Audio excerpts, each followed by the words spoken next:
Yeah.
On top. Yes. Okay.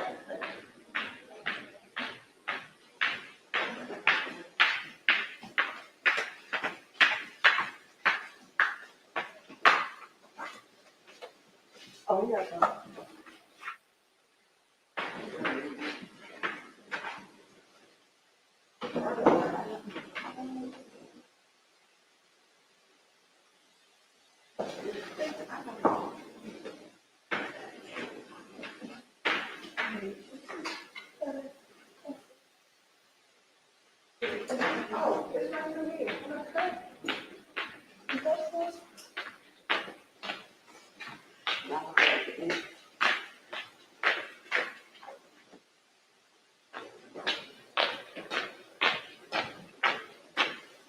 Please hire on bubble.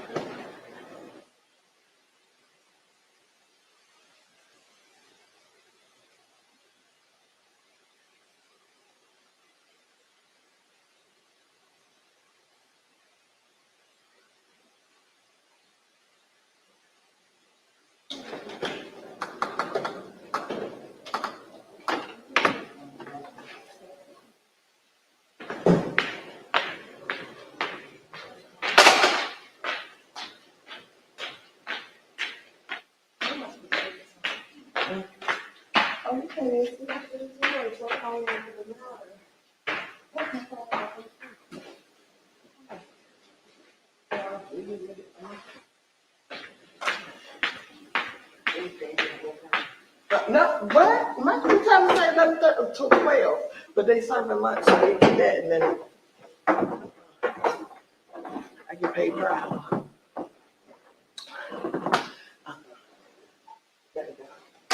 We're going to the school supply, what is it? What they call it when you get kids stuff to do, back to school thing for my Maryland youth director is having a back to school, should be. Okay. Mhm.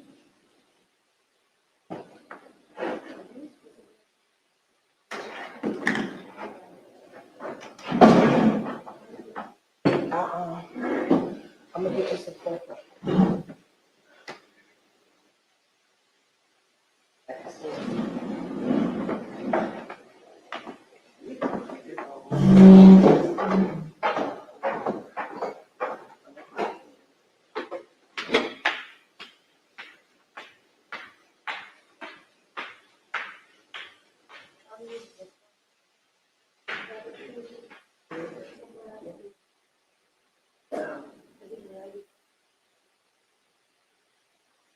And,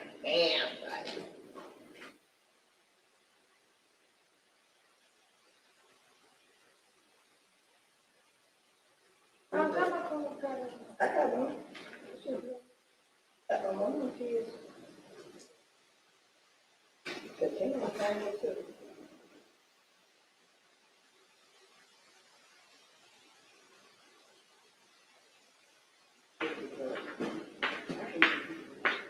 Do you? And I should, because I ain't. You robbed me, you going to jail for nothing. I ain't got nothing. You be practicing and going to jail. Yeah, I'm telling you. Look at it. Give me one of those.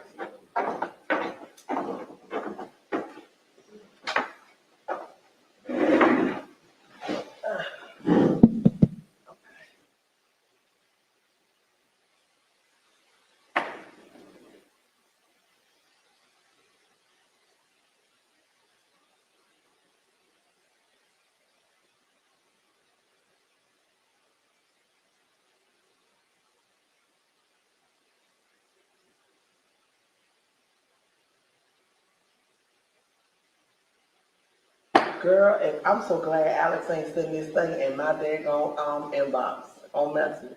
He said I owe you if you want to. I'm coming through Virginia this week. Dominate.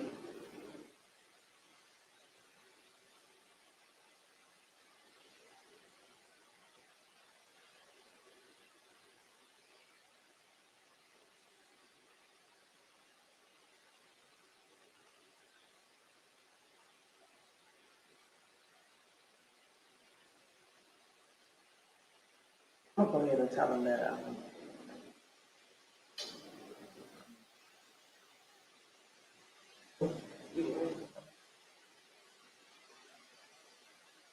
involved.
One in the middle.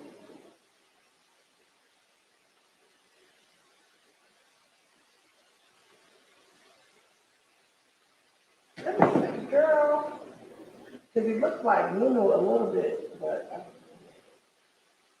Maroon.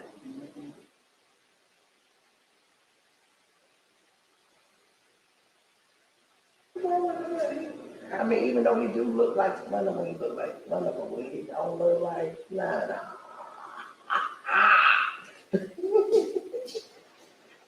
You ever see? Well, of course him, but outside of him, they just transform when they transform. Yeah.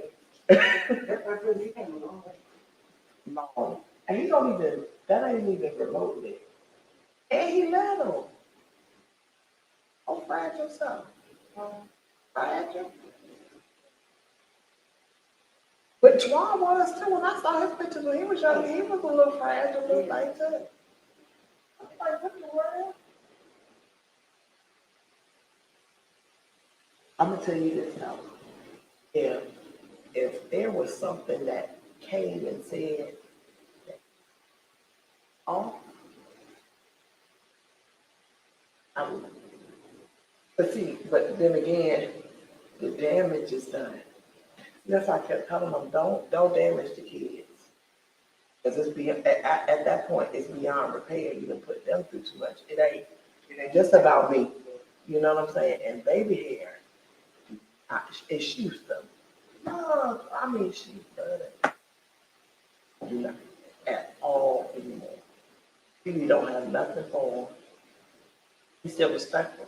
You don't have nothing. Shakaya love him, but she still is like, no, you're not a good fit for my mom.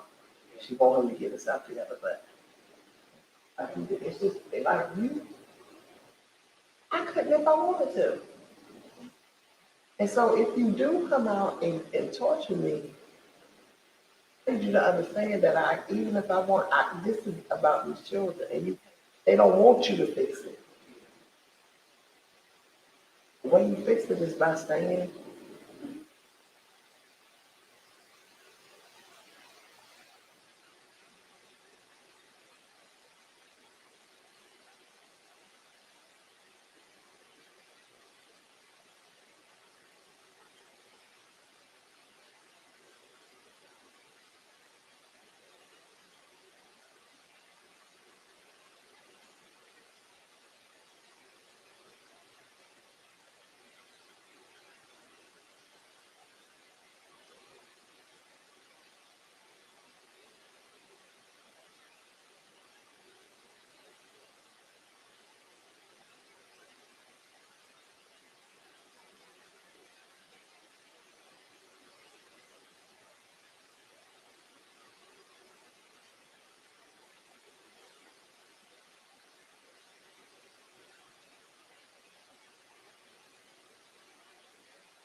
Thank you.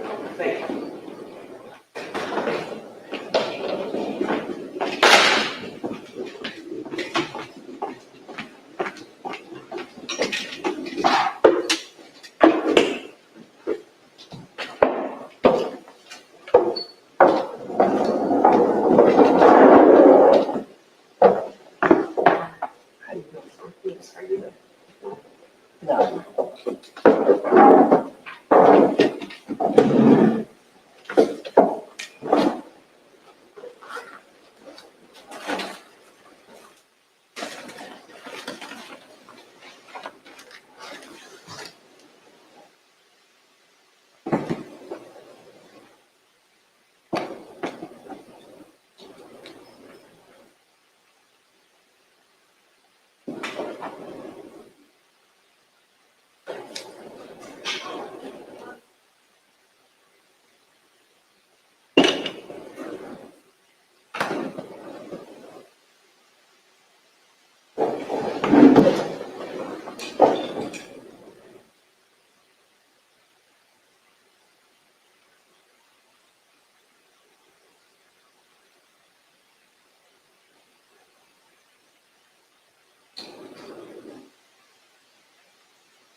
It's human nature.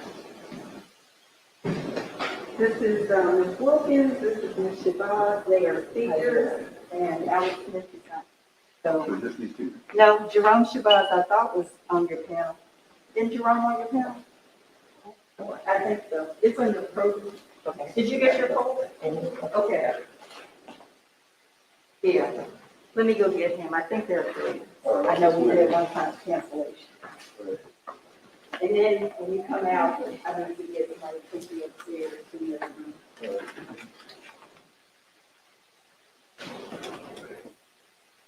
He's here. And,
Okay. It's not starting at 15. No, it's not that. All right.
We're not allowed to tell you.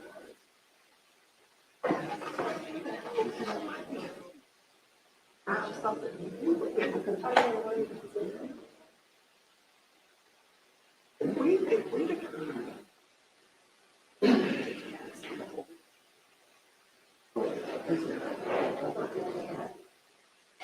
I like that. They're just like,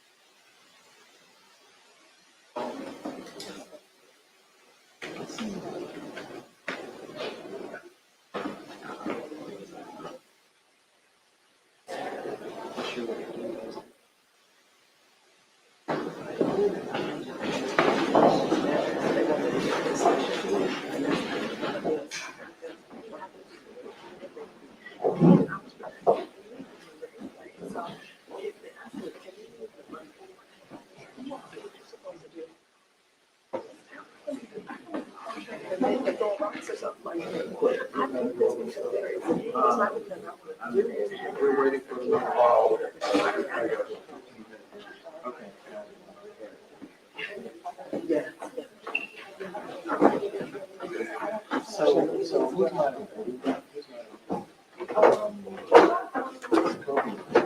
He's not, he told me today, he's not, but there's someone else supposed to be told. He told.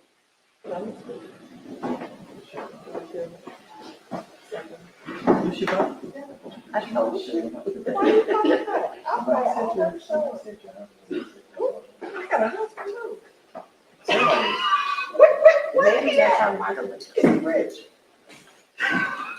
Maybe that's our moderator.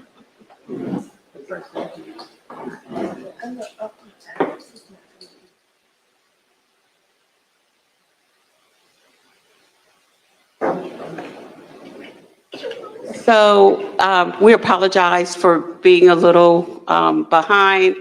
We have not yet met our moderator. We understand that Dr. Wilson, who was originally going to be assigned someone else, and we don't know where that person is. So we're going to exercise some leadership to get this going so that we don't actually waste anyone's time. Is anyone coming in as a moderator? Thank you.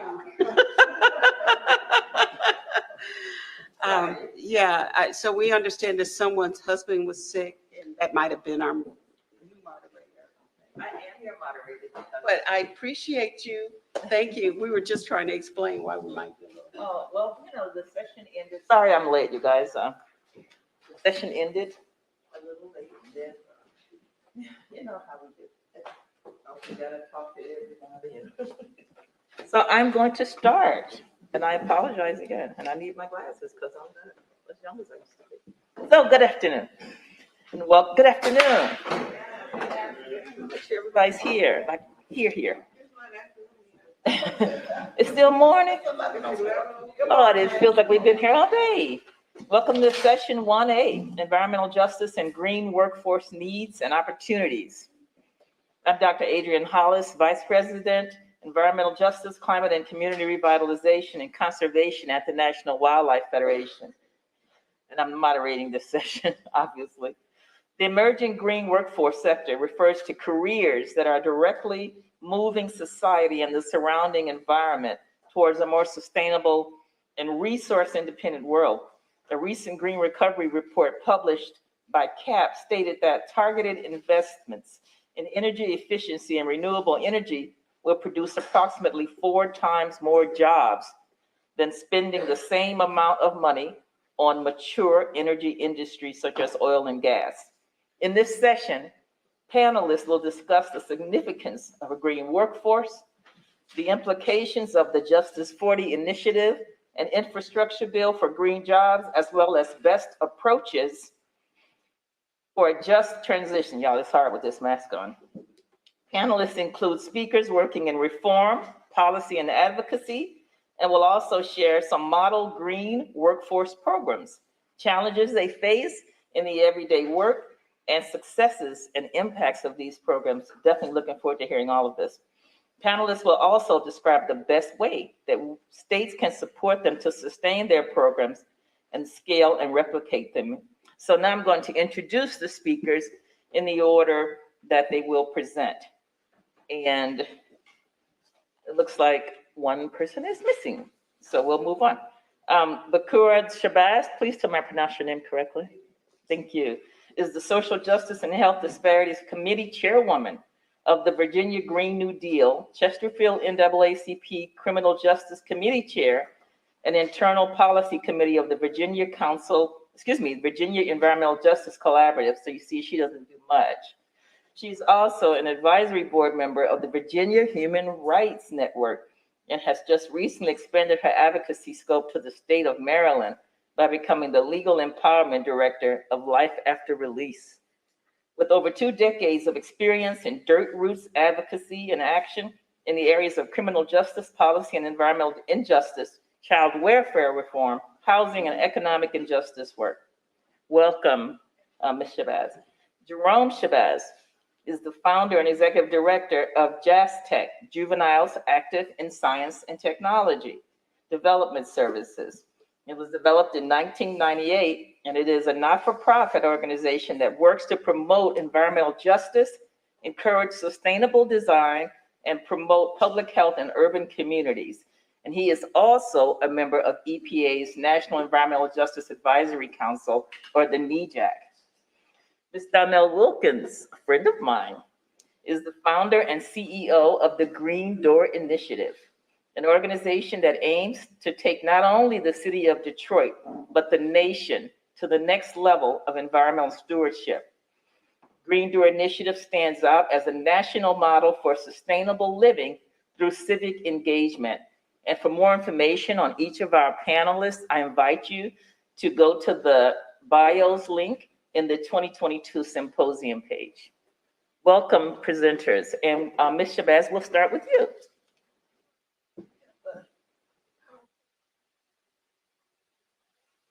Is anybody working, are we supposed to work our own PowerPoint here?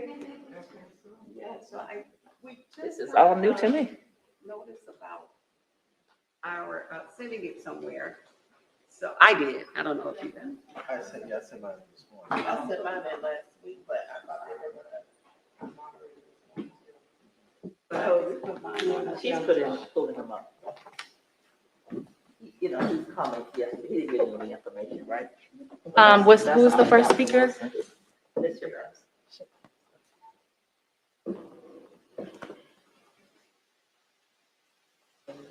That's okay.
Apologies, everyone.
Yes, please.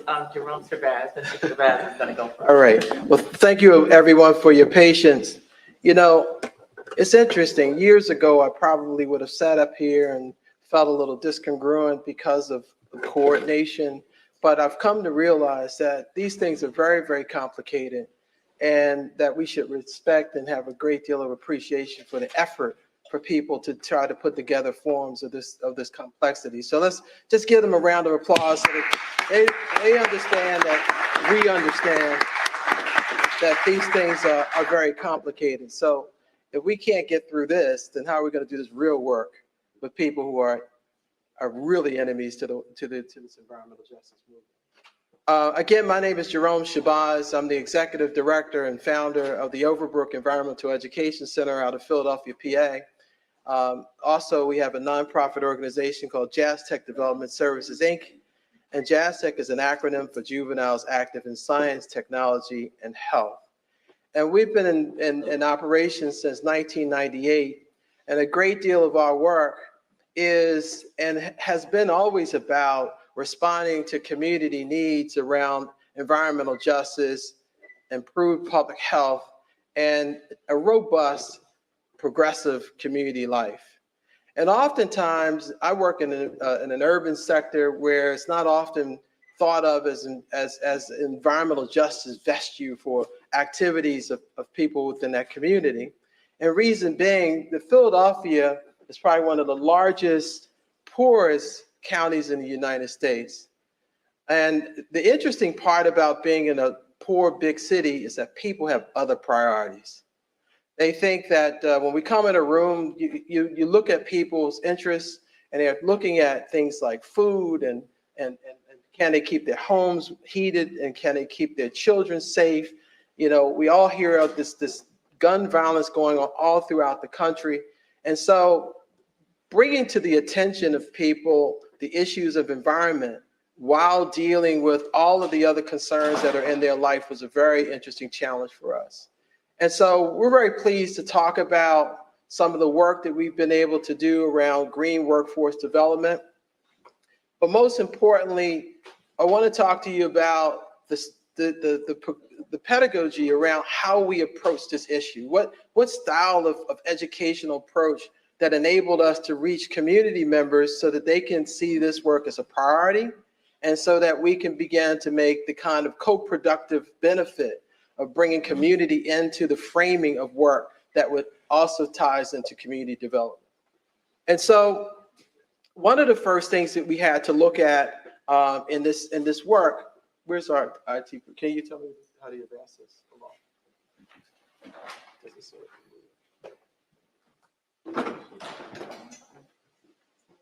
It's not working.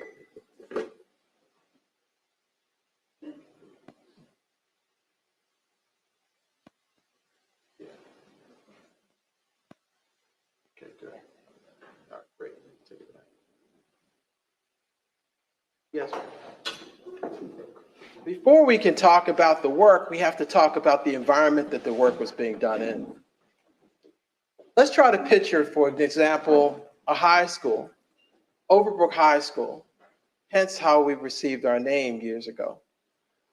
This is a school, the same school that Will Smith went to, Will Chamberlain, other notaries that I could talk about, but I probably will spend too much time already talking about the kind of people in that community. But when we were working with the students in Overbrook High School, they would always ask, you know, you're talking about the environment, but look at the environment that we're living in. It's always a lot of trash. There's always a lot of debris. There's always a lot of degradation that we have to work through in order to even get to school. And so we said, why don't we take a project and turn that project into a demonstration of our aspirations so that we can begin to through practice, demonstrate what it looks like to transform a community. And so we acquired a site, a 1-acre site that you're looking at on the screen today. For 45 years, neighbors, that's a fence line community right on to the right of that, those cars are neighbors. The compulating that site is 186 families who had to live with that for 45 years. They had to smell, hear, breathe the toxins that came from this one particular site in this neighborhood. So our organization said, well, let's acquire the site and let's begin to rethink a whole new way of coexisting and living in our communities with these mixed-use properties in former brownfield sites. So this particular facility had all kinds of debris, trash, mechanical systems. Our goal was to not only rethink how the site was being used, we acquired it, we did the assessments, it turned out to be a brownfield facility, and we started to rethink how the site could function. What benefits can we get from this facility? So one of the first ideas was that we wanted to collect the stormwater on the site. In the area, we knew we had problems with combined sewer overflows. And as a result, we wanted to demonstrate what did it look like to have a variety of best practices that enabled us to sequester stormwater on site instead of it running off into the municipal catchways. And so what we did was we put in 6 different bioretention systems: pervious paving, pervious asphalt, flow-through planters, we have green roofs on the site so that we can capture stormwater. And all of this is relevant because these things have to be maintained, and hence where the job development comes from. So we converted all of that contaminated area into a wonderful green space. A green space that now collects 75% of all of its stormwater on site through its bioretention systems. And young people started out from that same school working to maintain those sites for us. But out of that experience came this whole new interest around what green infrastructure was all about. Because we can't talk about this work and not talk about the humanity of the work. We can't talk about this work and not talk about the intersectional benefit between the environment, or amongst the environment, community, and public health.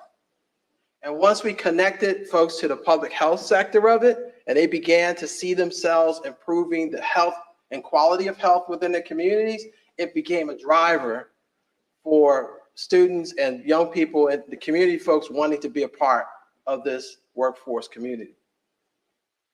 What you see here is a picture of folks who are learning not only the above grade infrastructure work for green infrastructure, but we are teaching about the below grade. What does it look like to clean out the sediment and catchment systems, the catch basins, all of those kinds of things. We're showing not only were we able to, from this one site that we created, we were able to encourage our municipality to expand its green stormwater infrastructure. And so the area where we were located only had 1 tree in a 3-block linear block area. Now there's 59 trees. And all of those trees have their own stormwater catchment bases. All of them collect stormwater. And our young folks are learning how to maintain those systems. More sensitive. The other part of the fact of this site, of this, is the geography of the site. It had use, real estate use, that the community was able to rethink. There was a wine and spirit shop that was there since 1956. And the community said, well, it was here, and nobody had really even asked whether we wanted it to be here. And since we were able to have site control, we said, well, let's not just stop with the natural environment. Let's look at the built and natural environment. Let's rethink all of it. And they said, well, we would love to see something different. We would love to see more of a community model space, something that's multi-generational. And we said, okay, let's work on it. Let's deconstruct it. So we were able to work with a group. We have this wonderful nonprofit, and I'm on the board of this nonprofit now, called the Community Design Collaborative. It is a subdivision of the American Institute of Architecture, where we were able to get 13 architectural firms to work pro bono to help rethink the ideas and bring into fruition the ideas of many of the community members. And so this is what you would have seen in 2002 of this wine and spirit shop.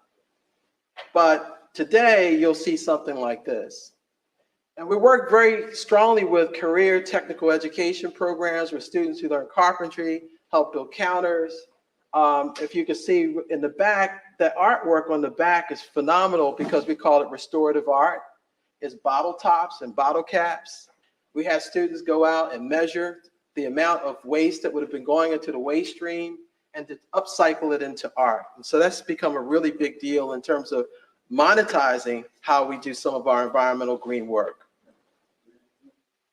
In this particular site, once we cleared it out, we knew that we wanted to deal with food inequity issues in the community because that came up through our charrettes. What is something that the community was concerned about and interested in? They were interested in food sovereignty and having a better access. This was a food desert. The nearest supermarket was about 1.3 miles away, and folks are talking about the inequity of having to figure out how to get to markets, and really wanted to see us doing more work around food production. But there were no farmers markets or areas where they can get access to fresh food. So we had to develop one. And in order to do so, we partnered again with some of our academic partners from Penn State and from other universities. Dr. Bill Lamont's a great friend. I used to teach at Penn State. And what we had to do was to elevate the site. And this became one of the first elevated greenhouses in the city of Philadelphia's history that we had young people actually build the infrastructure for it. And so the architectural infrastructure became part of a workforce opportunity that we do for other nonprofits now. We built the raised beds, and now you see this elevated greenhouse that was once in this abandoned, dilapidated place.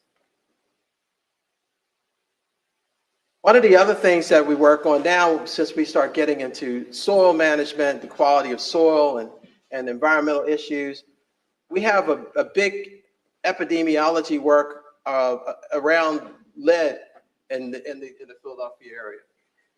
We're looking at children's elevated blood lead levels. We can measure children's elevated exposure to lead by zip code. And so what had happened is that we started working on encouraging legislation that requires landlords to measure lead content and real estate before they lease it out to another individual.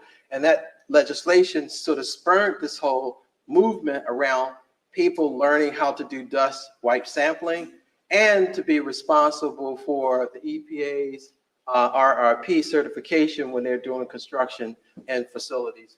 And we teach, and we have certification to teach job training in both of those areas.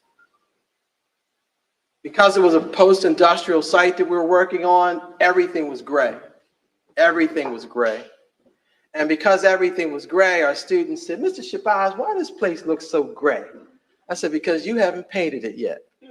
And so we encourage those young people to start thinking differently. If you were to come to our facility today, not only does it have multiple works of art and murals, and we work with the Philadelphia mural. I don't know if anybody has been to Philadelphia. One of the unique things about Philly is it has a lot of murals. And the Philadelphia Mural Association in Philly, Philadelphia Mural Arts, has the largest inventory of murals in the country. And we were able to work with them on Earth Day and the National Geographics to put another mural on our site.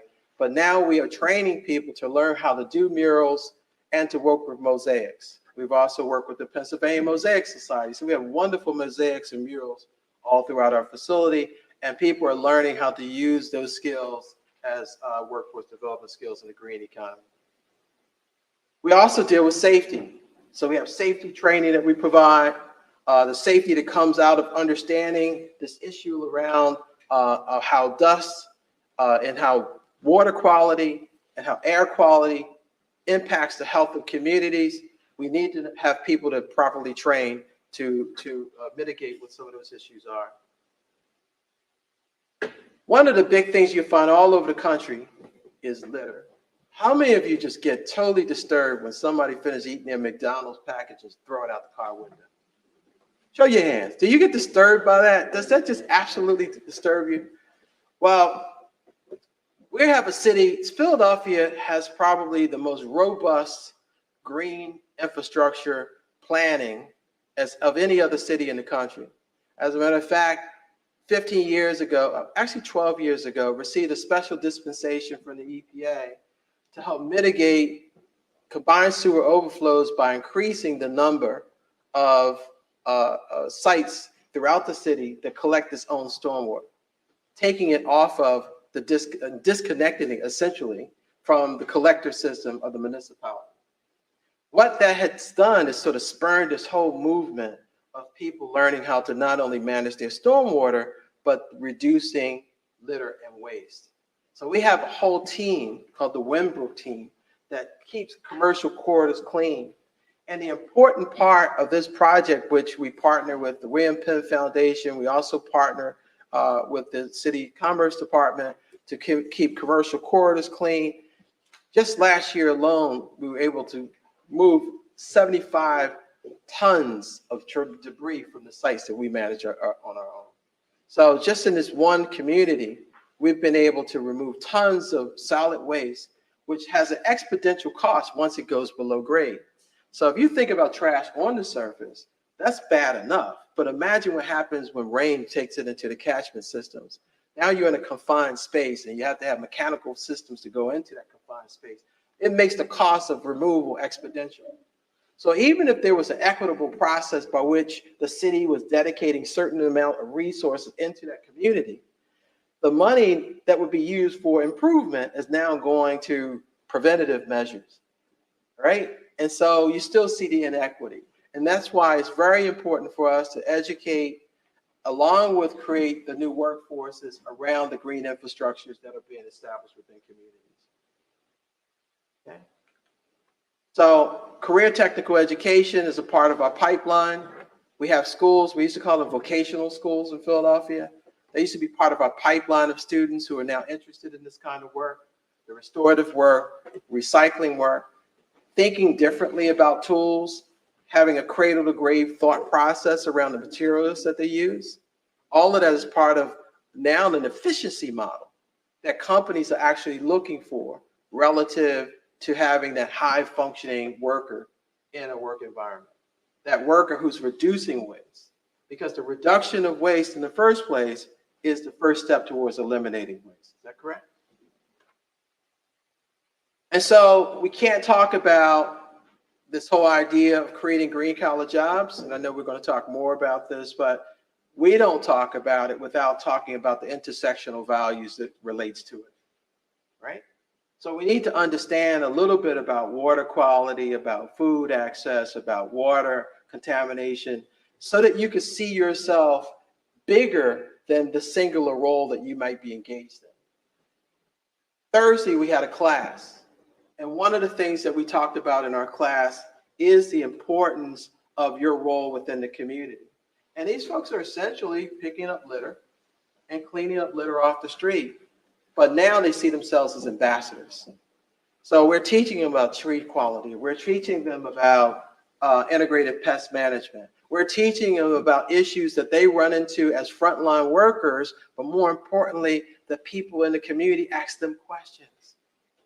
And when they ask them questions, the more they're able to respond to those questions relative to those intersectional values around equity and green spaces, the more work-worthy those individuals are. And now we're creating programs where we're becoming feeder organizations for other big organizations. So landscape companies and pruning companies say, hey, I would love to get that entry-level worker who's already learned about safety, community values, a little bit about integrated pest management, a little bit about tree management, a little bit about water management. I would love that entry-level worker to grow within my organization versus not. And again, we're talking about people integrating into a workforce sector that is still growing. Okay. Project-based learning is the essence of it for our folks. Learn by doing, integrating things that will enable you to develop your skill set. And then from that emerges a whole new opportunity for people to grow and develop around the green economy as we described. And again, this is an interesting mosaic that we had about 45 students work on, but the essential part of it is that each one of those panels were from materials that would not biodegrade in the landfill. It would have been a huge contaminant, a toxin inside in solid waste and air, but they've upcycled it and turned it into art, and they've now see themselves as part of movement. They don't have to wait to become an environmentalist. They already are. So thank you very much, and I welcome you.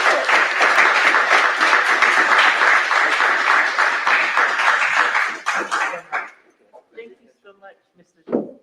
Shabazz. Okay, now, so now we're going to hear from BeKura Shabazz about the work that she's doing. And I have so many questions.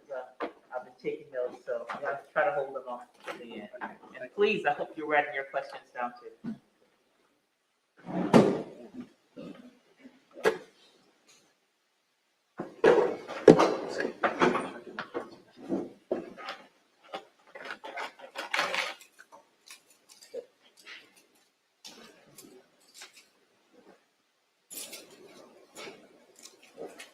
Everyone, I'm BeKura Shabazz. I am the Community Engagement Liaison for Virginia Environmental Justice Collaborative, and I serve on a couple of other boards to include the Citizen Advisory Council for the Chesapeake Bay Program, and then a couple of work groups within that program.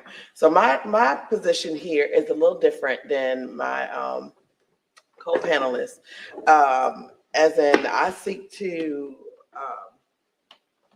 look for ways that equity, diversity, inclusion, and justice can be implemented within nonprofit organizations. Coming from community, you see there's just not a lot of outreach when it comes to community members in environmental work in nonprofit sectors and how we do the work. And so that is what perspective I come from. So today I'm going to be doing just a short presentation on DEIJ, and this is one of the ones that it was. And I'm just going to go off the dome. So community is different, folks. Let me break this down for you. So community is really raw. And when our moderator spoke about my bio, she mentioned dirt roots. So a lot of you all hear grassroots a lot.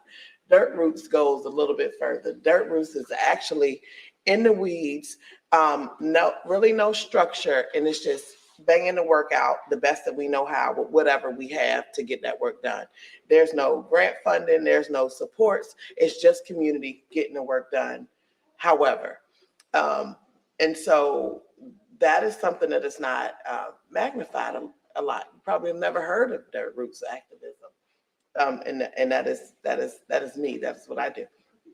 So in the workforce, being in the nonprofit sector, coming from community and doing criminal injustice work, I noticed that there was a huge gap in how we do the work and how we form our narratives. When you think about somebody going and poisoning somebody's water, like deliberately, even making a justification for that, just not going to happen. You do it, you're going to jail. You can't tell the judge, oh, well, it was just a little bit of poison, it wasn't going to do too much harm. But over time, it does. And so I was like, why do we not change the narrative? Why are we so nice in this work when we're talking about murder? And that is exactly what this is. And so when I was hired in 2018 to be the state lead for federal legislation on climate change and sea level rise, I had never done environmental justice work or environmental work ever. Didn't want to cross over because I didn't know about the sector of work. And so it was interesting because they had hired me because I didn't. But they knew what my perspective was with criminal justice, and they was like, this is what's missing, and this is what you need. Okay. Okay. And can you all hear me, or do I need a mic? Can you all hear me fine? Okay. Well, let's go. And so, in looking at the coming into the work from this perspective and community, I have realized that my children, and I have 4, 3 of them have upper respiratory diseases. My son has chronic lung disease. My other one has exercise-induced asthma, and my daughter has chronic bronchitis. And then I have a younger one who has an autoimmune disease that manifests itself when we have extreme weather patterns. So if it's really, really hot, he's in hives. If it's really, really cold, his skin starts to tighten and crack. And so at this point, I'm like, wait a minute. Where I live at, in Newport, where I come from, in Newport News, Virginia, we're situated right in between 2 interstates. It's a coal depot. It's an auto plant. It's the shipyard. And it's 1,000 other industry from canning with the ink and toner, seafood warehouses, and all these things that none of our council members told us when corporations were coming in to build. Never sought public commentary. And if they did it in a way where it was not accessible at 12:30 in the afternoon, where everybody's at work. They didn't put the information out so that it would be understandable to community members. I always tell them, if you're going to put some information out, put it out at first and second grade so you make sure that everybody understands it. And so at that point, I became extremely angry about what happened because I felt like, community members were robbed of their health. And that is exactly what happened. So when we looking at the intersections of the work with criminal justice and environmental, and I say injustice, criminal injustice and environmental injustice, we are being robbed. And that's what we need to call it. We need to start calling things as it is. It's murder, it's robbery, it's rape, it's misappropriation of funds. It's all of these things that our courts sit and charge people with every day, and people go to jail 10, 20, 30 years, individuals who are suffering from economic disparities, but yet multi-billion-dollar corporations never see a day in court, even on the civil side, for penalties. And so this is a gross injustice. It is a major wanton disregard for human life. And so I don't hear this in these spaces. I see a lot of nice. I see a lot of, we gotta be friends with the legislators and get them. No. Our government gets its power from the consent of the governed. When we decide to not consent anymore, we take our power back. And that is the position that we should be in now, and say, you all have been irresponsible with our lives. And even though we push voting every year, I link voting to your ballot is your checkbook. Would you write a blank check, sign your name, and give it to anybody? Anybody would do that? Nobody would do that. And so you got to be really invested in the people that you are voting for. You got to make sure you're following their track record. You have to have demands. And if they don't meet those demands, they got to go. And not at the next election, they got to go while they're in office. Like, we got to make it so hard for them that they are going to do it because they are squirming when they go to work. Like this, it is so major that we have children dying. We have, our elders dying. We have people who can't go to work, and these jobs are not responsible. DuPont is a big one. The shipyard is too, when we're talking about poor air quality, and we're talking about workforce development.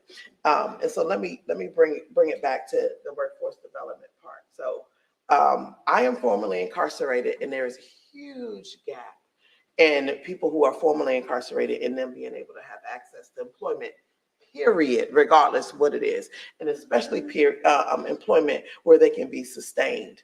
And as we see, gas is like $3,000 a gallon right now. Rent is $1 million. Nobody can afford that. And so we have a population of people that want to work, that are capable, and that we are not tapping into.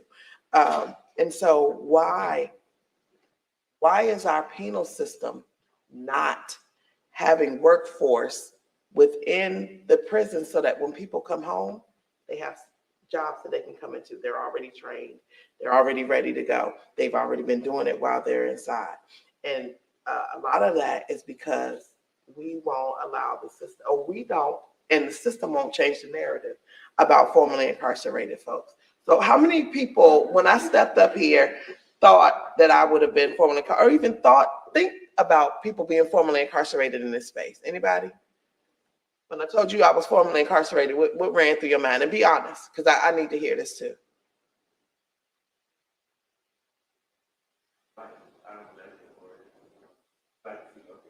Thank you. I appreciate that. So are formerly incarcerated people worthy of work? Yeah. And work in the communities? Yeah. And so why aren't we tapping into that? Why are we not interested in making people whole again? That is environmental justice, the restoration of people who are not whole. So we seem to think when we hear environmental justice, we think of air quality, water, save the bears, save the trees. No, environmental justice is synonymous with humanity. And you cannot be, and I'm gonna jump out there and I'm gonna say this, you cannot be an environmentalist and not be a humanitarian. It's a false flag on the play if you think that you can be. Like, straight up, it's not. And so I have a colleague that was supposed to be here today, Mr. Alex Smith, who is also formerly incarcerated now, and he's out in the field doing community work. Spent 15 years in prison, and while he was in prison, had the opportunity to come in contact with a horticulture program, very low budget horticulture program, but he decided he was going to do something more with what he had learned, and built his whole entire program that he was going to put in place when he got out. And he did that and took it a step further, created Division Street Landscaping, where he hires only formerly incarcerated people. Not only does he hire them, he trains them and pushes them to be self-sufficient and to have their own business. He wants them to create their own business. He's like, I don't want you to stay an employee. I want you to be an entrepreneur and take this and go out. It sustains our planet with his practices that he brings into the community. It's a diversion program, so it pays very well, and it keeps people from recidivism. And then right now we're talking about how do we bring the youth into this, because we're seeing an uptick in youth crime and youth just going, I don't even know where they're going. It's berserk is where they're going. And so bringing our youth into the fold of environmental and conservation work, and keeping them from going into the penal system. So through the diversion program, they'll come into Alex's program and they will be trained and they'll do this work. And then here goes the other intersection, is mental health. When you look at impoverished communities, and when you engage with impoverished people, and I mean really engage with people, and you ask them about their lives and you're really concerned, and you hear some of the things that we go through from day to day, and introducing people into just planting and gardening, that is so soothing, and it helps to reduce stress, and anxiety. And so now we're talking that wholeness that we were talking about, and the ability to be able to work after not being whole is a major issue. People are experiencing severe depression where they can't work. And, it's all of these things that people are facing, and not just marginalized communities. This is a nationwide epidemic and pandemic for everybody, whether you're high income, medium income, or low income. It's a lot going on in the world today, but we have an obligation to take care of our planet because we only got one. And if we don't take care of it, who are we expecting to take care of it? And it is a job for each and every one of us to do. And so to exclude formerly incarcerated people from this work is like saying, oh, we don't need you to take care of the planet. That's ludicrous. It's just ridiculous. But coming from a community that I came from, we knew nothing about it. I didn't find out until 2011. I'm 43 now. What was really going on? And so when we look at, nonprofit organizations and the extraction of work and coming in, the coming in and then going out of these communities, that's not a sustainable model. We have to train community members to do this work and make sure that they are gainfully employed because they're staying in these communities. And we need to have people that are gainfully employed in the environmental sector to sustain communities and to sustain our planet and to sustain their human selves. When we talk about the food that we eat and garden and things like that, GMOs is extremely important. Folks don't have a clue. I remember when I first came into climate work, and my first assignment was to go and find out what people knew about climate. And so my first question was to community members, what is climate change? And 87% of the answers were, it was the change in temperature. From one day it's 80, the next day it's 60 something. People had no clue, and wasn't talked about. And so it was my duty to make sure that community members were empowered with information, engaged in a way that they can address their legislators and their own households with things that you can do individually within your house. Stop using a lot of aerosols and things of plastics and things like that to make your mark. And, it's everything that we do to contribute to a healthy planet is important. Whether it's, being in the workforce or just being an individual in your home, from raising your children. I created a TOTS and environmentalism program that KinderCare took, and they were so wowed by it that it's now a part of their curriculum through KinderCare. And I said, if we teach children as soon as they're starting to learn, it won't become second nature, it'll be first nature. It'll be just what they do. And we're missing out on a huge population of youth that when they see their parents do irresponsible stuff like throwing things out of the window, those children are, and they're not having it. I had so many parents call me and say, oh my God, the program was good, but my child will not leave me alone about recycling.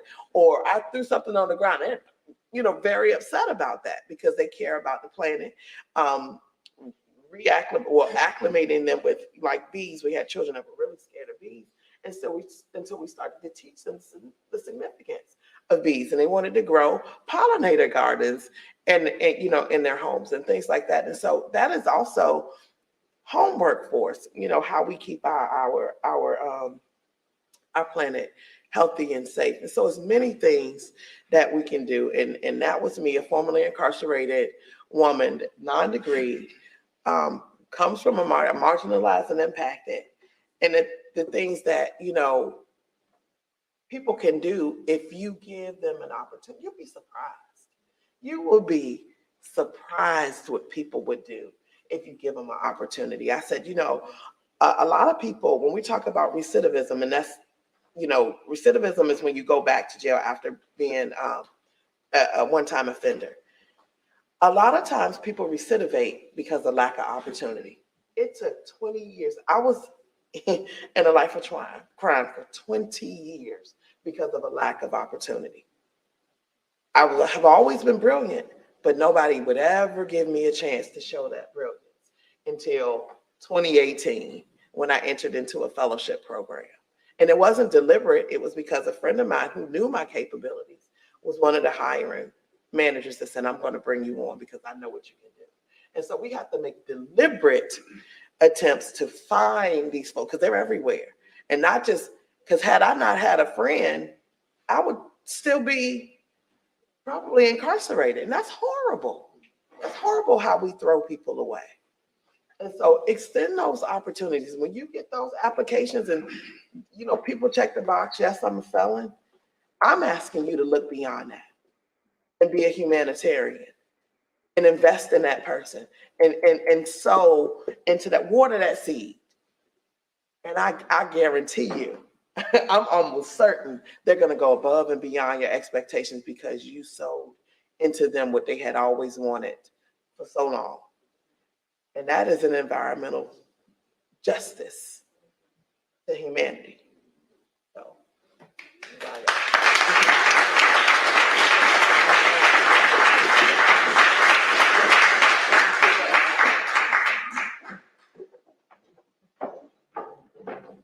Next we'll have Ms. Donele Wilkins, that will talk about some of these powerful lessons we've learned.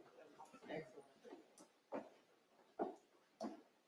So thank you so much. I guess you're helping me put my name. Yeah, thanks. So while he's setting us up, it's a hard act to follow both of these presenters. I'm just grateful to be a part of this conversation.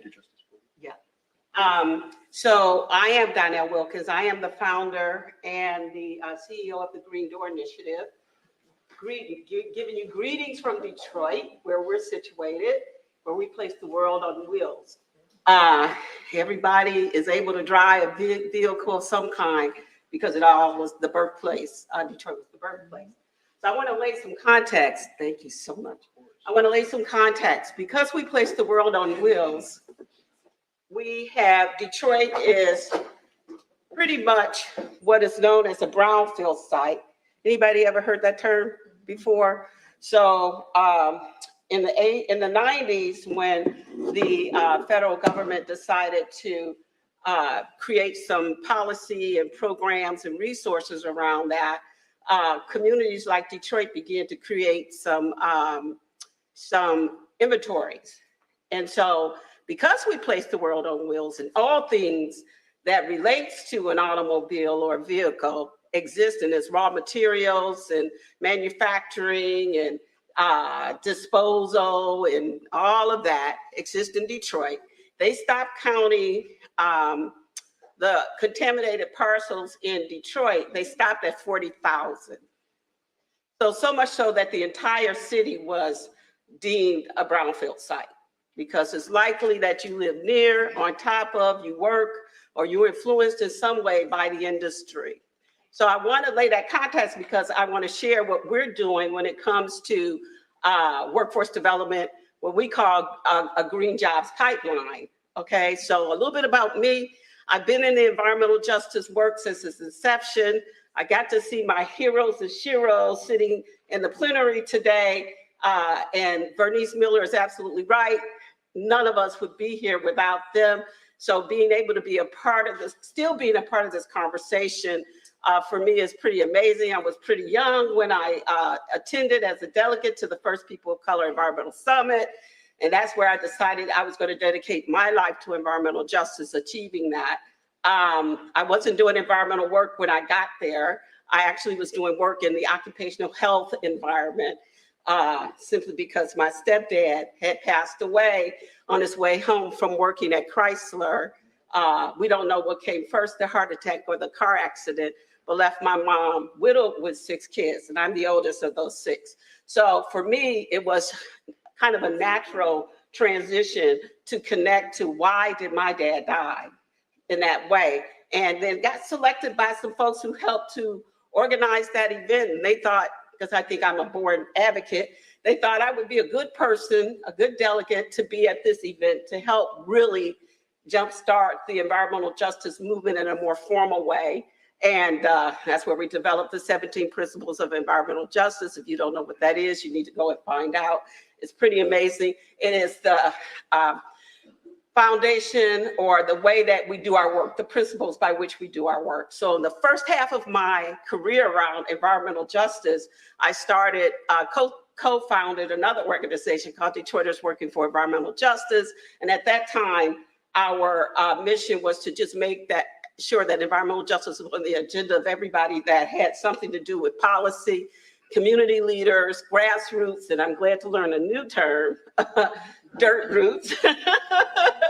Anybody. My philosophy at the beginning was if mom and them can understand what I'm talking about, I'm doing a good job. If they don't, then something's missing. So anyway, my work in that arena ended in 2010, and I was fortunate enough to start a new organization called the Green Door Initiative. And so I want to tell you a little bit about that, tell you about the work that we're doing there. But one of the impetuses for the Green Door Initiative for me was, if we achieved environmental justice, what would it look like? If I had to do it all over again, what would creating environmental justice truly look like? What were the tangible outcomes of that? And so the Green Door Initiative was created simply to help provide that kind of answer. And our mission is to ensure that everyone is environmentally literate and capable of expressing, promoting, living out a sustainable lifestyle, regardless of race, regardless of income, regardless of zip code. And Detroit had his fair share of issues, but that whole deal about placing the world on wheels created an opportunity in my mind. Now, call me weird, but every disaster, every impediment and toxic exposure for me translated into jobs and work. And too often in our community, folks are standing on the sideline watching other people do the work. But we were like, nope, this is an opportunity to create a workforce of folks who have been bearing the burden of environmental exposures and toxicity, and rarely enjoying the benefits of what it means to, one, do the work to restore, to rebuild, to create resiliency, adaptation, whatever the issue was, and not being able to do that would sustain family, support themselves in a way that was honorable. So we were very fortunate because I was doing sort of worker training in health and safety, very non-traditional work as a female, as an African-American. Before then, those transferable skills I carried with me over to the Green Door Initiative. And with that, we decided that there were so many people, we could address two things.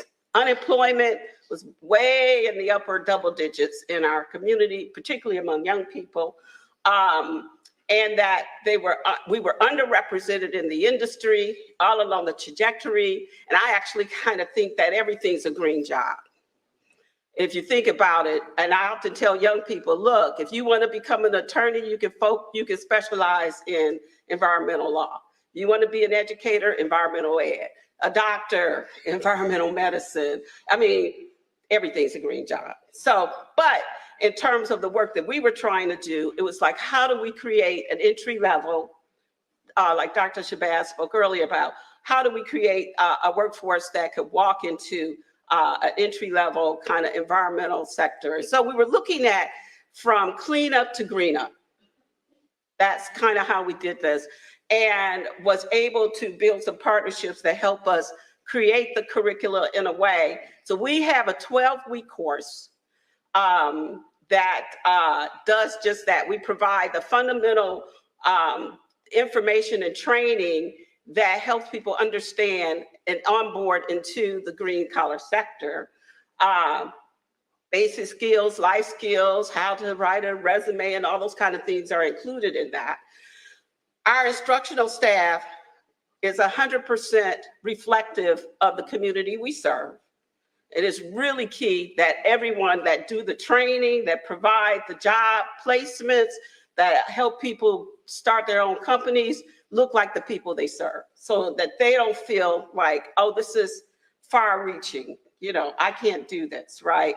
And for the most part, not that we don't provide these opportunities for women, they're a smaller percentage, but for the most part, the people in our program are males that are environmental firms, environmental scientists, construction experts, whatever they do and provide the training, the solar training, the things that we do. I'm really psyched about even the title of this year's conversation, Energy to Power, because we have just added on a significant renewable energy component to our job training and placement. That's because we actually started a solar company. I'll tell you a little bit about that in a minute. So anyway, our job is to really restore our community by engaging underrepresented folks to help restore and create the work that we're trying to do here. And so that's what we do. So primarily we recruit, and Ms. Shabazz is going to appreciate this because about 50% of the people we serve happen to be returning citizens. And so we recruit, we train, we prepare them for the what I believe is a very extensive career path. So it's not really even just about jobs, though I'm excited about that, but it's how do we onboard people into a career and how do we even help them understand, especially those who have been incarcerated, that they've been missing in action and that they now have an obligation and responsibility to restore and protect the community. How do we do that? And what kind of promises? So since we started, we've trained almost 900 people. We have a 92% job placement rate. About 2% of those have started their own companies. Not that that was an intentional design of our project or our work. It's just been a really beautiful, benefit. And what's really rewarding for me is that they return for job fairs and whatever, and they do some hiring too. So they know who we serve, they understand. We have a really committed slew of partners, employers and contractors and all that kind of stuff, and pretty much across the board in anything that we're doing. So we were really excited because we started our first cohort of training in the solar part of this about 2 months ago. And that was entirely 100%, about 15, all of them were returning citizens. And you see the people who trained for us is not happenstance, it's intentional. We're not being prejudiced, we're just understanding the population. So again, that whole comment I made about we do clean up to green up. So we start in addressing pollution, the historical legacy pollution that plagues our community, and train people in hazmat, train people when they get certified and licensed to address asbestos and lead. We pay for all that. If you get accepted into the program, you are, full scholarship recipient, and you get into the program this way. And we charge for those non-scholarship folks, but the scholarship folks total nearly 900 people. And so they're equals in this whole process. I like to say we're creating environmental heroes out of them for many people who have not had the privilege to live a life where people saw them in positive, ways. We think we get to do that through our training program, which is the Environmental Careers Training ECT, Environmental Careers Training Workforce Program, initially funded by the federal government through the National Institutes of Environmental Health Sciences. So we came into the workforce world from a non-traditional approach as well. So we didn't come in through the traditional workforce WIN program or anything like that. It was like, okay, we're just doing this from scratch. And many people looked at what we were doing locally and just kind of laughed at us. But we saw that we needed to, focus on how we approached our work. And again, just understanding that we were dealing with this high unemployment, high recidivism rates, and is particularly for an age group that really didn't see themselves being connected to what we do. We provide and train them in environmental justice 101. That's part of our basic skills because they got to understand what this is about, what the purpose is for this work, right? So they're connected to the social justice framework. And I get to do that one. They let me do that training. So I come in and talk about how they really need to step up to the plate and become involved in their communities, such as what Mrs. Shabazz just mentioned. And so then we talk about ways to do that from the local to the federal. So there's city council meetings, there's county meetings and other things that they can participate on their own. No one makes them do it. But it's been a real pleasure to see people attend city council meetings for the first time. Be honest, there's some people a long time in the community that don't go to city council meetings and that kind of thing, but the excitement of becoming volunteers and all that kind of stuff. And we also provide some wraparound support. We partner with folks. We can't do it all, but we partner with folks to help do the wraparound support that they need, from mental health support to other housing support and that kind of stuff, right? Then, you know, in the end of this pipeline, it's like we're building this capacity of some really mighty, powerful people to be engaged in ensuring that the city and the surrounding community and beyond is actually benefiting. So our sort of motto for this training is we restore hope in the people while we provide help to the planet. What is the other context? You know, as we look at climate change and other things, somebody has to clean this up. Somebody has to rebuild. Somebody has to work throughout this process to make this a livable place. This is Detroit last summer. We've been kind of isolated from the major climate impacts, but not so much these days, right?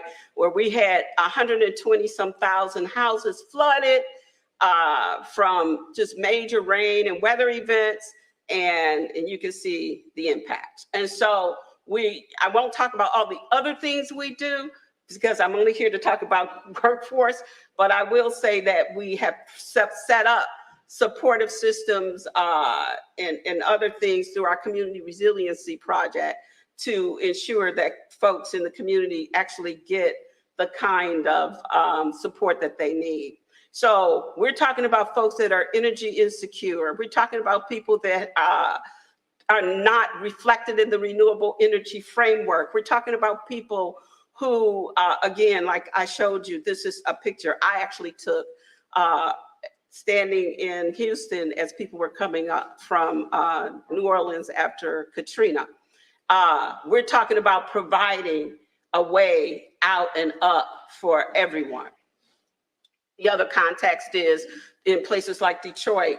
This is a petrochemical entity, Marathon Oil in Detroit, right? Where our community people talk about what they were surrounded by, where our community in certain areas of the city are surrounded. So we're talking about achieving clean air. Somebody's got to do that. So let's talk about what we've been doing to ensure that we are impacting health outcomes, creating local power, and doing the other things in terms of employment. I'm going to focus a little bit on the company that we did just launch called 313 Solar LLC.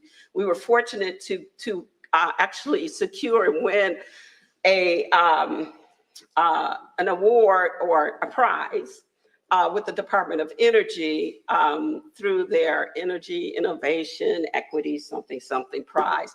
Over 200 folks, entities competed. We were chosen of one of 18.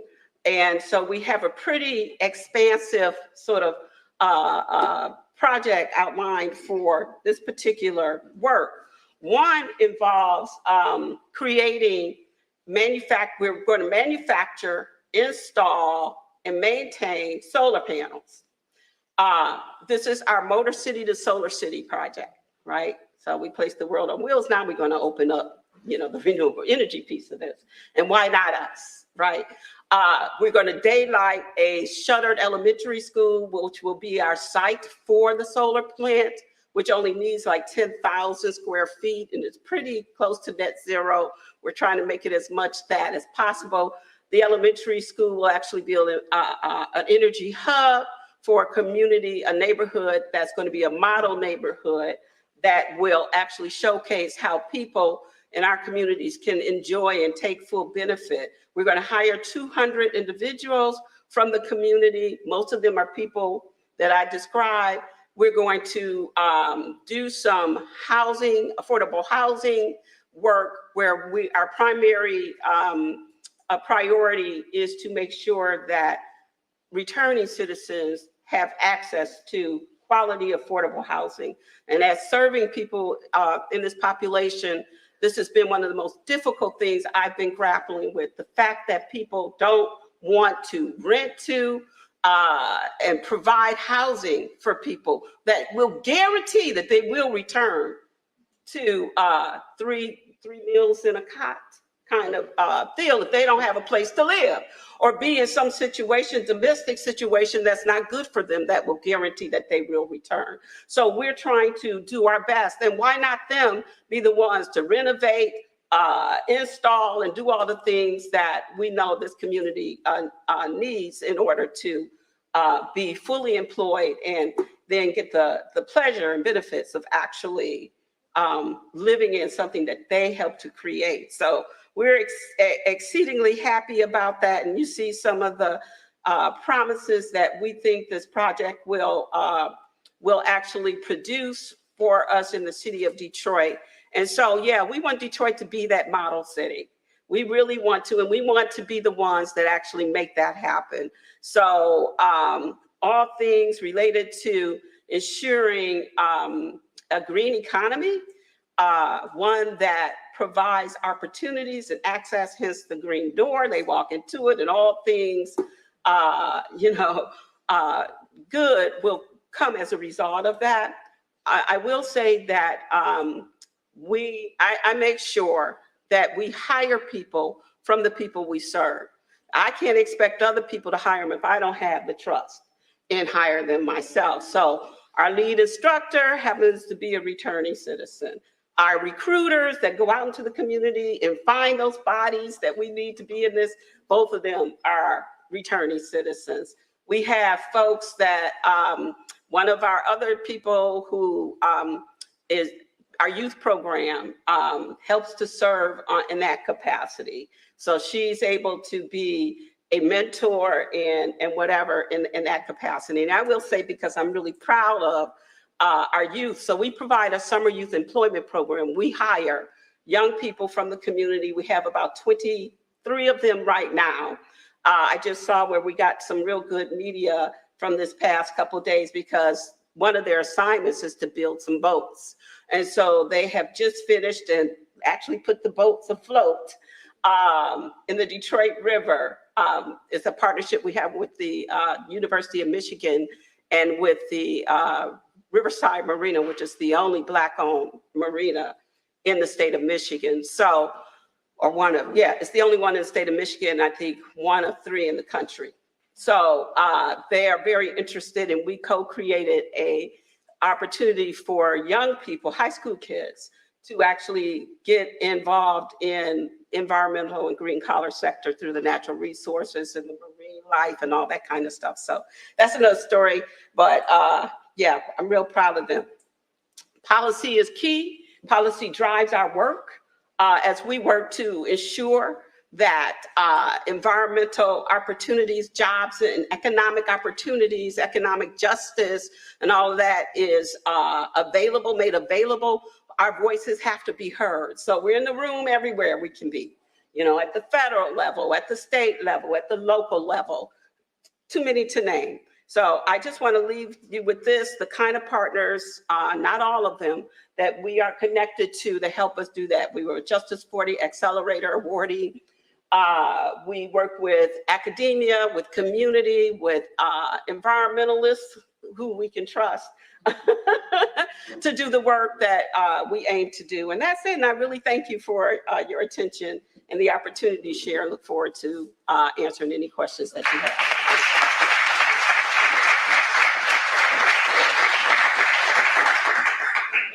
much. I think you guys can hear me, right? So I think this panel was worth waiting for. You know, I think I can say this was the best panel I've seen this session, at this symposium. So I just want to thank all of you for sharing with us. And I want to open the floor for questions from the audience first. Yes, sir. Hi, I wanted to thank all of you for being here. Thank you so much. This was great. I had a question about workforce development and unions, because when I think of workforce development, I think of unions and the union power and policy and everything else. I want to know more about your experience with them and what do you think is the potential for work with them?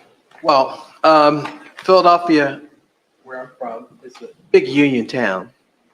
But one of the things that we found interesting is that the populations that we are serving are populations that they do not.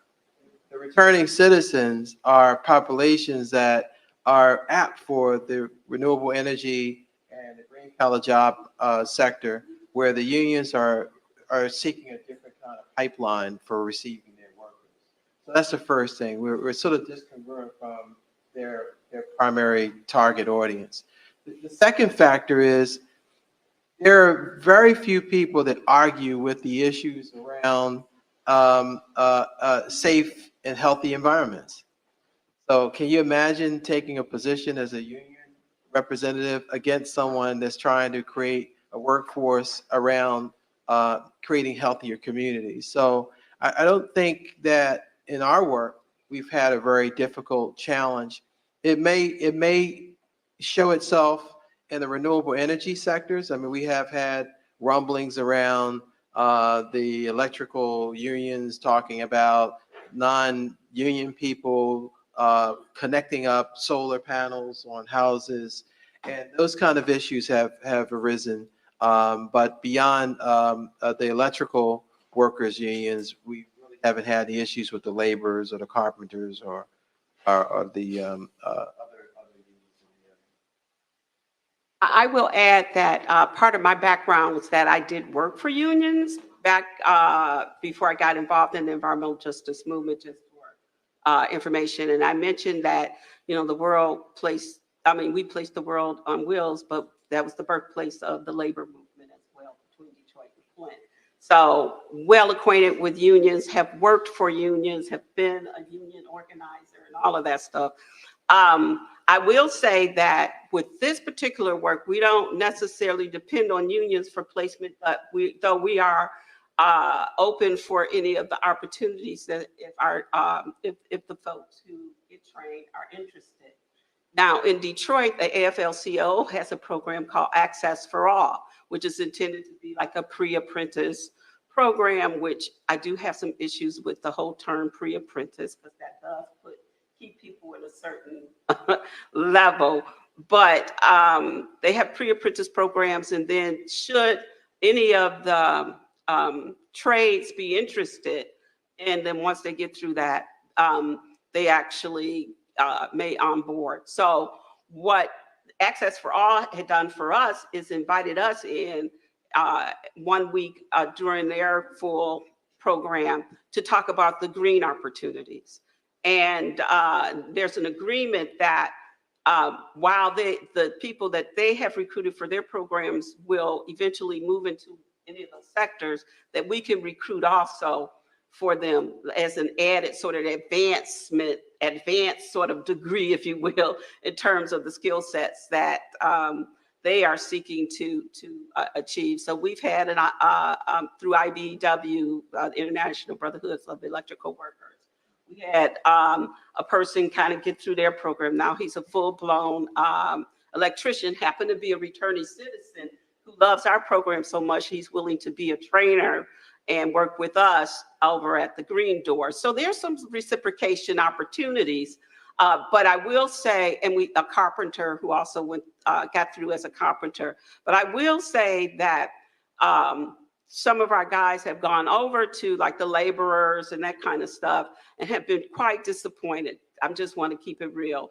They have sat on the bench, they have been made to pay union dues, and they don't get the work. So we got to address the, the elephant in the room when it comes to some labor organization. That is, racism is still huge. Racism, the brotherhood is huge, and keeping, ensuring that who they want in these positions and opportunities are there. So we work with minority disadvantaged contractors and others who have been faithful partners in making sure people that come out of our program actually get employed with good paying jobs. And I remember one person in particular who was, who had opted for the labor laborer. He came back, he was like, Ms. Donele,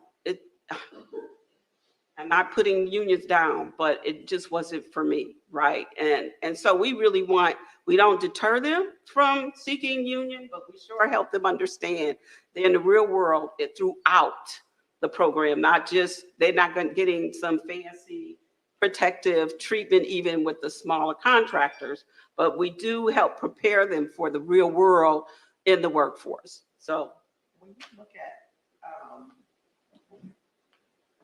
when you actually dissect why unions were, created and what they have evolved into be and how we are doing our work from an EJ perspective, the unions don't necessarily represent what EJ is and what it embodies. And so unions would need to be trained into, EJ work and why we do what we do, because they don't necessarily represent, the best of working conditions for folks. And, zero emissions, you got to also understand that they are making, money from, employees as well. And so when we are advocating for zero emissions or, electric mobility or what have you, the union wants to negotiate most times a settlement, which would, when we look at that settlement, we're going to have to give a concession. And when we talk about our lives, we shouldn't have to give a concession. We want 100% of what's good. We don't want to be at 75% or 85%. We want 100. And so the union will negotiate what's kind of good for both parties, and that's not the stance that we take in this work. I know we don't at the collaborative. We want 100%. So unions would have to evolve into this work. Yes, sir. I'm gonna take a couple more questions. I really would love to sit here, but I feel guilty because I know y'all are probably hungry. But because I got questions here, but I want to ask mine. So we say yours and yours. Sir? Great, thanks so much. It's really exciting to think about the impact that the Inflation Act, that the infrastructure bill, and Justice 40 can have in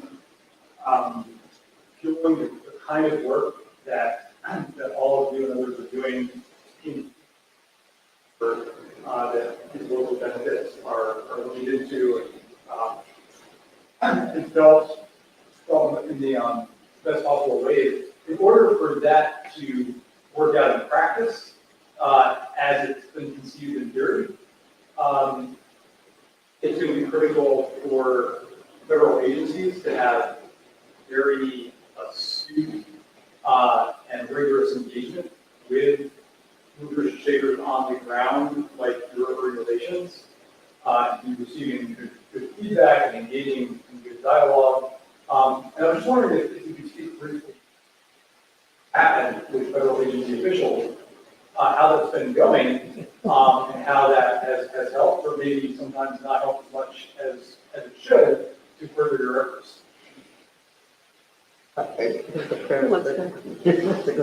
I'm happy to go first real quick. Have had several conversations with the Council of Environmental Quality at the White House, with the EPA, with the Department of Energy, and all of that to make sure that I'll talk about Justice 40, for example, that is not just about benefits coming to our community, but that we receive those benefits. Because it's just a subtle thing, But when they say, oh, we're going to invest 40%, that don't necessarily mean that the people in our community are actually going to get the jobs, that the training program is going to get the resources, that kind of stuff. So building that capacity and whatever, I will mention that. There are there's a two-edged sword with regard to the IRA policy. While $60 billion sounds amazing and is wonderful, there are also some false solutions being presented and that can be detrimental to the environmental justice community. And presenting those false solutions may not really make a big deal of a difference in terms of the burdens we already hold. So that's, I can't celebrate with everybody else until we figure out how to make sure no more children die because they can't breathe, because you're offering some kind of false solution to keep us, sedated. But then on the other end, there's 60 billion that would have never been there. So it's, it is kind of a tough road to travel in that regard. So that's kind of been my experience. So I'm a member of NEJAC, the National Environmental Justice Advisory Council. And what we talk quite extensively about tracking the benefits and tracking the pipeline for making certain that what is intended is actually benefiting the people who are most vulnerable and who needs it the most. So I think the big, in short, the big conversation that we're having is, one, what's the matrix for determining what that looks like? How do we measure that these vulnerable communities are being benefited? How do we measure that the service providers, who are oftentimes not the communities themselves, are not taking it off the top, getting their resources from the initiative, and the communities that are the beneficiaries are not co-producing the result? And most importantly, now there's this big issue around capacity. How do you build the capacity in communities that have been systematically disinvested from over the years? When we look at the geographical burdens of environmental justice in our region, and we look at issues such as redlining, the redlining maps for our community line up identical to environmental justice community, poverty, health disparity, all of it is the same. So the divestiture of resources for over the past 80 years have made a systemic difference in the capacity of organizations to overcome the burdens that we identify in these environmental justice communities. So therefore, part of the solution has to be building capacity of those communities to help itself. And if that's not part of the framework, then it's not going to be a successful framework. But to its credit, Justice 40 is a framework. It's not even a funding structure. It's a framework for how that funding structure is supposed to be established. And a great deal of what that funding structure looks like is the co-production of resources for communities and governmental entities across the governmental spectrum with the White House's Environmental Justice Council, et cetera. So it's a lot of work to be done. Sometimes, it sounds great. That's what politicians are supposed to do, is to accentuate the positive of what they're able to negotiate. But we still have a lot of work to do to make sure that those resources are getting to the people who need them. So my little 2 cents to this is that it is a under the guise of situation. Like people, when you look at who they are soliciting to be in these organizations or to be at these tables, it's not. And so when it's not people like me, the community will always be spoken for, and somebody will always be this representative of people that they are detached from. And you just look at the grant funding structure, how you apply for grants for, federal. We won't even attempt to apply for them because it's such a tedious process, and it's absolutely ridiculous. And so when we don't apply for them, we don't have access to that type of funding. And so our communities are always going to be at a disadvantage. And when we talk about disproportionality, let's be real about disproportionate, folks, and don't be blinded by that word, because we're always going to be disproportionate because of the ratio of the population of people. If Black people are only 12.3% of the population, where will we ever get an opportunity to be anything other than disproportionately affected? So, like, let's be clear about how this thing is done, and we look at how academia is used. Most of these people that are at these tables are academia. They're not community members that, you know, may have dropped out of school but still are brilliant, or may have just had a high school diploma, or are brilliant. And these people at the table are not bringing us to the table either. And so there is a huge issue when we talk about this, and it angers me because I know so many people that the federal government and states can benefit from, but they won't talk to us, and the people that are there won't even mention these brilliant community members that they have doing this work on the table. And so I'm bringing them to the table. And so things that need to be done in the communities that we live in, like in Newport News, we have horrible air quality, you know, the effects of it, and so that they can see it, because I believe in letting people see the harm. When I bring my son to events like this, he brings his entire medicine bag, and then we talk about the medicine that he can't bring because he got to go into a doctor's office to get 8 shots every week, on top of the nebulizer, the 3 inhalers, and the 8 pills that he got to take every day that he's been taking since he was 1 year old. He's never going to get better. It's not happening. He's at 35% lung capacity rate and declining. And now he was robbed from being able to play football. These people need to see it, not hear it. And it's not happening. I just want to thank you for such a great panel, because we really are talking about solutions and all these issues that are plaguing our most vulnerable communities. They need to be in the forefront, and we need to be more solutions oriented for it. And I'm wondering, as our economy changes to reach our climate goals and decarbonizes, what do policymakers need to prioritize to make sure there's a just transition for marginalized workers in the community? Equity. So I would say that I differ a little bit from a statement that we're not at the table, because in certain communities we are, you know, and having conversations and presenting an agenda to our policymakers from the most local to the federal level in terms of what we want. And so, one, having that opportunity, like Ms. Shabazz spoke about, to be at the table, we got to go and access the table.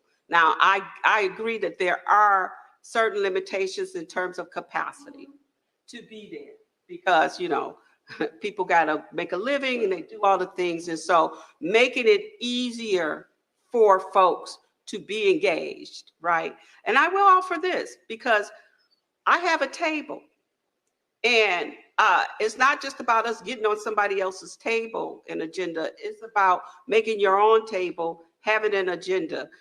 In certain communities, we're good at electing folks, but we don't hold them accountable with an agenda. And so we have to make sure that among ourselves, from the dirt tops to, you know, to the grass tops, there has to be engagement at that level so that there can be a voice that represents and reflect what the issues are that are important in our communities. So it's not, you know, sustainability is about the most local as well. So it's not just about having a broad statement. It's about knowing your community well enough to be able to go in and provide the particulars about how that's done. But I'm all about building capacity. I've started 2 nonprofits. I know what that's like. And, you know, I'm a college dropout, so I understand. And, you know, the oldest of 6 kids with this as a single mom. So you can do it. I ain't saying it ain't easy, but my thought and, you know, I've been signing my own paycheck and others since 1996. My thought is, I'm gonna create the table. I'm gonna create and become an employer of my community. And I'm going to work to make sure that we have a voice at every level. I've served on NEJAC, I've been pretty much everywhere, and also ensuring that people in my community get access in the same way that I have. But I'm often saying, you know, if a girl like me from Detroit can do it, anybody can. So it is hard. There are sneers, there are disrespect, but I don't care. I'm done with children dying because they can't breathe. I don't care. I'm done with the elderly dying and suffering because of the conditions that they live in and other people. So we got to be up there. We got to do it, whether we're popular or not, you know, or accepted or not. We got to do what we got to do for our communities.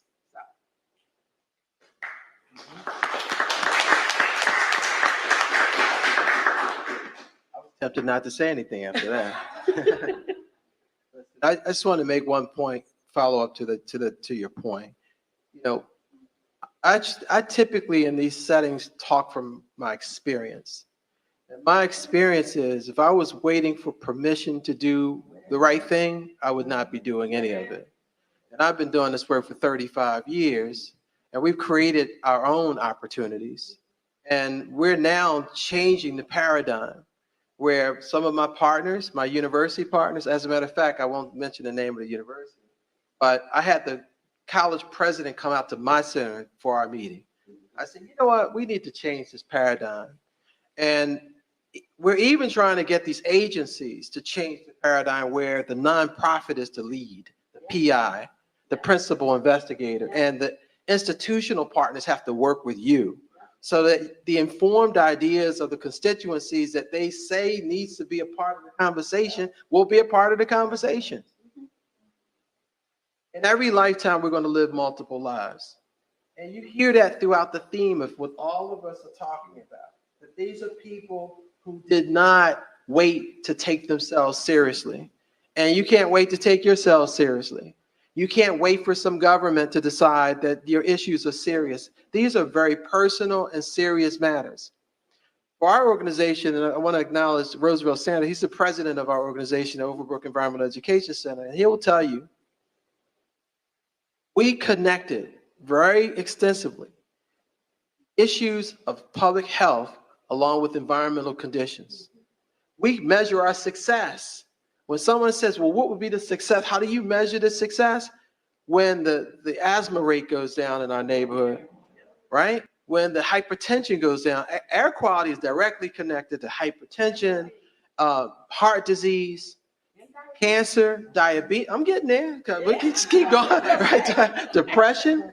We even deal with now this whole idea of biophilia, how natural systems impact how we feel, the behavioral and emotional health connected to green infrastructure in neighborhoods. And we're monetizing what that looks like. We're looking at the co-benefits and what those values are and having green infrastructure in communities and what that does for people psychologically and emotionally. When we want to go to vacation, we go to water, we go into forests, we go into mountains, right? We want to be connected to nature. And not be in danger, because we talk about, you know, national parks and how dangerous they are for people of color. Man, and through the, you know, the Chesapeake Bay program and National Wildlife Service, like, listen, that is not a safe place for us. That's how the Shabazzes do. We just talk off of each other, right? We finish each other's sentences. Yeah. But no, I think that's exactly right. Well, we actually did a study in our area where it was determined that your close proximity to the park didn't mean you access the park. That's right. That's right. And so you can't get that insight, that knowledge, unless you talk to the people of those communities. So I think, hopefully I'm not too far off the answer of your question, but essentially there's a message that needs to be heard about our willingness as citizens to do what's necessary for the communities that we love the most. May I just add one quick other thing? So for those who work for agencies, Dr. Hollis could talk about this. I've only done it for 10 days. And it's okay. But for those who work, what Dr. Shabazz just said about taking his experience to wherever table he's in, like, that's why I celebrate folks who are in agencies that come from communities. Don't forget the experiences if you have them. Bring that to the table. That's a genuine way to influence and do some things that help to change on the inside, right? So take that, what you're hearing, and remember that you have experience. Take that into those jobs and don't be afraid about losing them. Just be who you are. That's important. Don't be having that backup plan, because if you haven't been blackballed in the work, you don't understand what it does to you.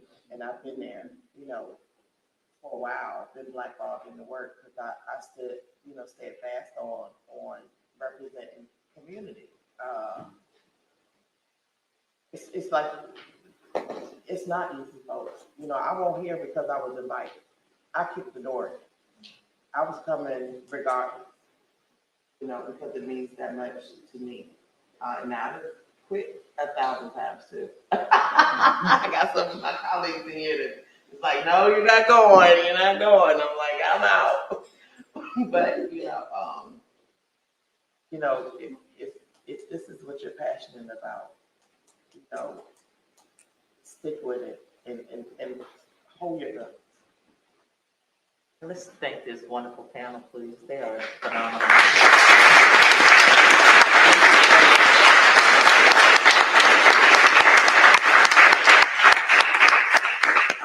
Thank you so much, and thank you for attending. And I think that there's contact information in the bio for people. I don't know if they're hungry or they're going to stay. If you have questions, you want to come up here. I'm not volunteering anybody. I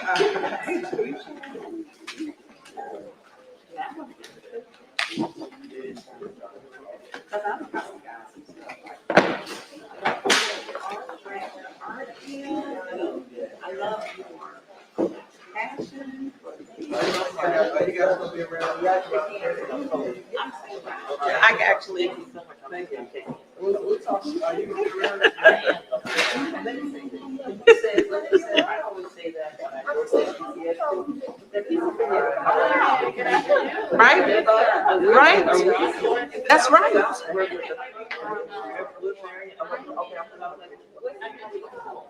Because it's money to get what they call air day. See? That's